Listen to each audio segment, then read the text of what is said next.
Hello friends, मग मजेत आहात ना सगळे? चातुर्मास चालू आहे. कांदा लसूण भरपूर लोक खात नाहीत ना, त्यासाठी नवीन नाश्त्याला काय करायचं म्हणून आपण इन्स्टंट असा नाश्ता तयार करतोय. अर्धा कप बारीक रवा घेतलेला आहे. तुमच्याकडे जर बारीक रवा नसेल, मोठा असेल तर तो मिक्सरला फिरवून घेतला तरीसुद्धा चालेल. अर्धा कप तांदळाचं पीठ घालायचं आहे आणि अर्धा कप मैदा घालून घ्यायचा आहे. आणि तुमच्याकडे ज्या अवेलेबल असतील त्या भाज्या तुम्ही इथं घालून घेऊ शकता. कोथिंबीर घालायची आहे भरपूर, मीठ घालायचं आहे, हिरवी मिरची बारीक करून घातलेली आहे. आता 3 चमचे दही घालून घ्यायचं आहे आणि अर्धा चमचा जिरे घालायचे आहेत. सगळं चांगलं मिक्स करून घ्यायचं आहे. सगळं मिक्स केल्यावर 1 कप पाणी घालून घ्यायचं आहे आणि सगळं चांगलं मिक्स करून घ्यायचं. परत एकदा सगळं चांगलं मिक्स झाल्यावर 10 मिनटासाठी झाकून ठेवायचं आहे. 10 मिनटं झालेली आहेत. बघू शकता किती फुगलेला आहे रवा आणि दही घातलं ना यात, त्यामुळं फुगलेलं आहे पीठ किती.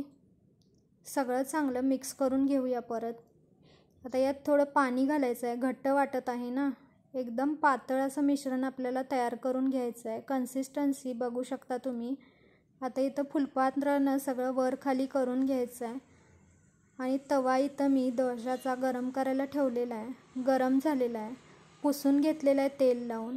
असं घालून घ्यायचं. दरवेळी बॅटर तव्यावर घालताना मिश्रण हलवूनच घालायचं, कारण पाणी वर राहतं आणि पीठ खाली जाऊन बसतं, म्हणून फिरवून हलवून व्यवस्थित मगच घालायचं. बघू शकता जाळी पण किती छान पडलेली आहे. आता पलटून घ्यायचं आहे.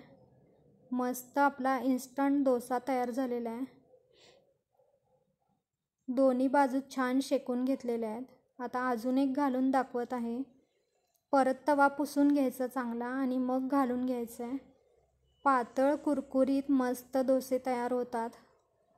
अशा प्रकारे सगळं वाळल्याशिवाय पलटायचं नाही, आपोआपच वरून निघतं. बघू शकता तुम्ही. मस्त कुरकुरीत हेल्दी असा डोसा तयार होतो. अशा प्रकारे इन्स्टंट पण तयार होतो. नक्की ट्राय करून बघा. जाळीदार डोसा तयार होतो ना, भिजवायचं टेन्शन काहीच ना, मिक्सरला फिरवायचं टेन्शन. मस्त इन्स्टंट डोसा तयार आहे. चला तर मग पुन्हा भेटूया अशाच नवीन रेसिपीसह. तोपर्यंत खुश राहा, मस्त राहा, खात राहा.